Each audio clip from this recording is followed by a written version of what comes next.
From the barricades to executing search warrants, to finding the baddest of the bad.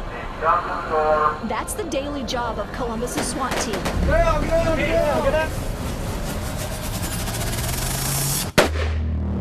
Odds are normally on our side. But this elite crew always trains for the unexpected. We have to train continually to be proficient in that. Only our camera allowed to show you this rare look. Heads down, heads down! Heads down, hands up! The team trains constantly. They are all expert marksmen. We get weapons that most regular officers don't get, and we're trained with them. Fire! Training is key to their success, especially training for missions that don't happen all too often. For instance, I get to play a hostage on this Coda bus. Those things could happen. If it does happen, they are prepared. Everything from timing to the way you move to the way to go around that corner. When the door opens, the slide actually comes out. They rehearse and rehearse So when you come in, you're... so that each officer knows what to do. Heads down, heads down, heads down, heads down! Even if the target is, say, on a plane. In this exercise, the suspect takes over a plane full of hostages. Everybody's trained. They train to know everybody's job. We had plane full. While we can't show you everything they do, we can show you how in sync with one another the training makes them. It forces them to move step by step, knowing what each other is supposed to do. The goal is for no one to be injured, be it the citizen, the victim, the perpetrator, and the officers involved in the mission. Keep moving, keep moving. It's this team concept, they tell me, that keeps them safe. And while most of us would say the job is dangerous, they don't exactly see it that way. We do get called to the most dangerous situations, which are dangerous situations. But we're trained for those situations. We have the numbers, we have the equipment, we have the training. They also have the experience. Most have been a Columbus police officer for at least 20 years. That gives us unique experiences to draw upon. But what this team is not is overzealous. They stress the job is not how it appears in the movies. When it comes time, we don't squeal our tires. We don't go in there like you see on TV and slide with the car and jump out. There's a misconception is that we're all, in your face, thrive on maybe violence. We're just doing tactics and good communication skills. In fact, the officers are very methodical with their approach to every situation, and what you don't often hear are the personal sacrifices they make. I have been into the movies, had to leave. I've missed meals with my family. I've had vacations cut short. As a 24-hour unit, they are always on call. We travel separately because if I get called, I have to leave immediately. This is just bad guys. Slow search bad guys. We've got a lot of, I'll say, evil people in the world. And, they have their own agenda. Which means scenarios like a plane rescue Heads down! Gun! or a hostage situation on a bus aren't far-fetched. Underage over there. It's good to know no matter what they are thrown into, they have a plan to get people to safety. Let's go, move, let's go. In Columbus, I'm Maria Durant, ABC 6 News. Can you feed the other baby some cereal? In this home video from 2002, mother Nikki Walla records her kids playing. At first, when she turns to walk into this room, she doesn't even notice her 4-year-old son, Gavin. Gavin! Gavin! Gavin! Then, in a panic, screaming for her husband, all after realizing and seeing her son hanging by a window blind cord wrapped around his neck. I actually didn't have any memory of what happened from that point on. It was while she was on the phone with 911 that Gavin gasped for air, breathing again and crying. He's crying, he's making noises. Can you breathe? I look at it and, to be honest with you, it's always unsettling to me, seeing me in the background there. Gavin is now 17, going to school and working at this pizza shop. He's one of the lucky ones. It can happen very quickly, and when it does, it's often final. Tracy Meehan works at the Research Institute at Nationwide Children's Hospital. No, no, She says nearly one child dies every month in the U.S. from window cord strangulation, and many more are hospitalized. Is that alarming to you? It is, especially because this is something we can prevent. To avoid strangulation and death, the Window Covering Manufacturers Association set a safety standard in 2012, something the entire industry follows today. It calls for tension and hold-down devices for continuous loop blinds. Keeps it taut. Exactly. Toggles or cleats to tie up pull cords. And warning labels on the outside of blind boxes. These features, Gina Reeser says, protects her business and her customers. Will the blind factory ever stop selling the ones with the cords?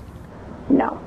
There's no reason to. There's too many people who need a corded blind. But some argue that safety standard doesn't do enough to protect children.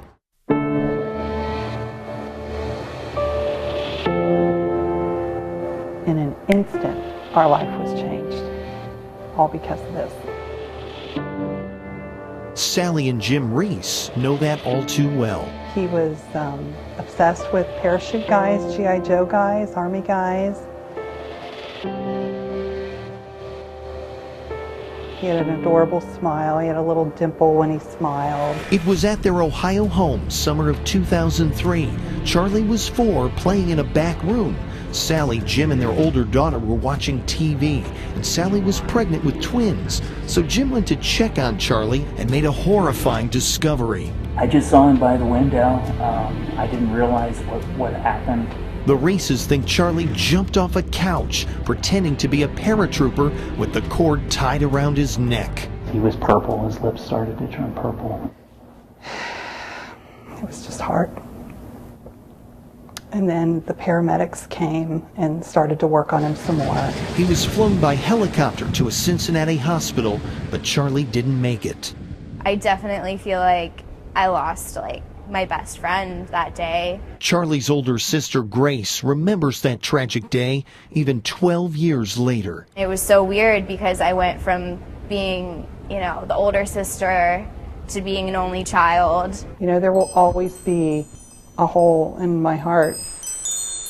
Parents are not to blame for this hidden hazard. Consumer Product Safety Commission Chairman Elliot Kay was startled by case after case. He's pushing for a new mandatory standard that would ban blinds with cords. That would require regulatory action and cooperation by the industry. I'm counting on them to do the right thing. Today, a wide variety of blinds are made and sold. Some have added convenience and safety features. That includes more expensive cordless ones. You can also do Roman shades in cordless.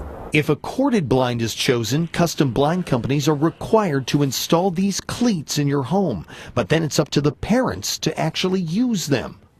We went shopping and bought this corded blind for $5. It has a safety warning label. The cordless option was $15, and it also has a safety warning label, something it doesn't even need. The Consumer Product Safety Commission says that creates confusion. One of those products is safe for children and one is not, but you would never know that by looking at the box. Documents show the industry took aim at the proposed ban on corded blinds, accusing regulators of not knowing the industry and calling the analysis flawed.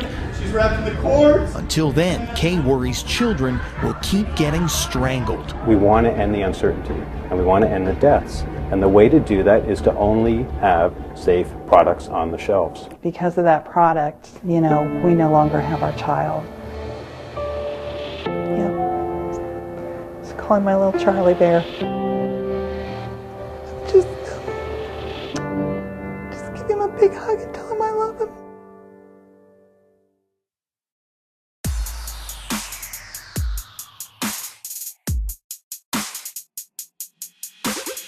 Seems like every year we're upgrading to the next big thing.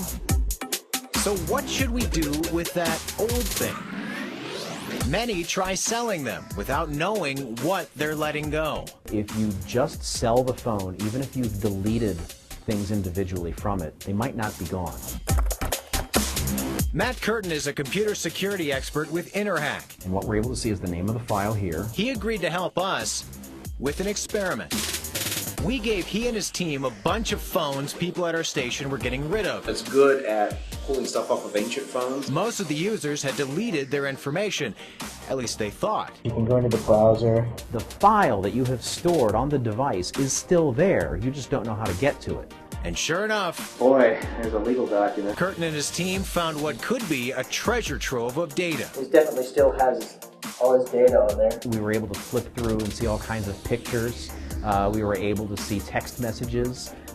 We were able to see contacts. We were able to see calendar appointments. So how does this happen? Think of me as a computer, this filing cabinet, as my hard drive. Each drawer is a section of my hard drive containing my files, things like pictures, emails, or text messages. Experts say if you delete a file, all you're doing is just removing the label or the way for the computer to find it. The file is still there, and with the right tools, it could be found. That's the reason why it's imperative that we need to protect ourselves. Curtin says the best way to do that is enabling security features on your phone, like encryption. So even if a thief finds your deleted information, Instead of seeing a picture of grandma, what they're going to see is a bunch of garbage because it's all of the encrypted data on there. moving on from an old phone can bring some extra dollars. But experts warn to tread lightly, because in the wrong hands, your valuable information you thought was deleted. So you just, all you needed was a map and you found it. That's correct. Could be rediscovered. It is approximately 10:40 p.m. You can call them Here you go. a serious buzzkill. Who was under 21? And the heads they leave spinning belong to those who they catch selling alcohol to minors. We got a lot of young girls around here that don't look like it when you see their ID. You get used to seeing certain people. And Make sure if they ask for your ID, you give it to them. If they ask how old you are, tell them the truth. Okay? We rode around with the Ohio Investigative Unit. So you guys can talk.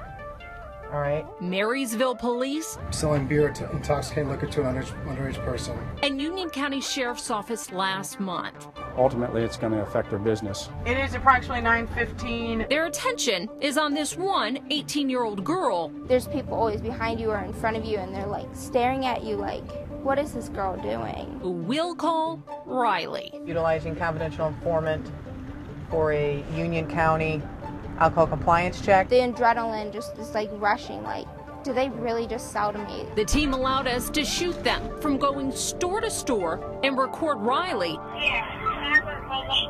trying to make a buy. There you go. Agents say the reason they do it is to clean up Ohio communities. Bars lead into drugs. Drugs lead into gambling. Gambling leads into food stamp fraud, prostitution. Is this evidence could wind up closing these places down? How strong is that evidence in your type of case? It's very strong. Assistant Columbus City Attorney Bill Sperlaza took 28 businesses to task last year for underage sales, 3 times as many as the year before. I think that some folks, some bars, some carryouts, they just don't care. We take time to evaluate the evidence that is the result of the investigation. And with an 83% success rate, he sent each case to the State Division of Liquor Control to prevent a permit renewal. We don't pick on people. We operate on evidence and on facts. Back in Marysville, A confidential informant bought a strawberry Rita. The team's 15th stop netted the first violation of the night at Village Pantry. I checked everybody. I must have just gone on my own. I looked at her ID. I did. I just must not have added it in my head. Clerk Robert Dixon has since pleaded guilty to selling alcohol to a minor, prompting a $500 fine, 3 years probation, and his termination. What do? They retain you? Do they fire you? Do they I'm pretty sure I just lost my job. In Union County, Lisa Rontola. Oh, this is lovely. ABC 6 News.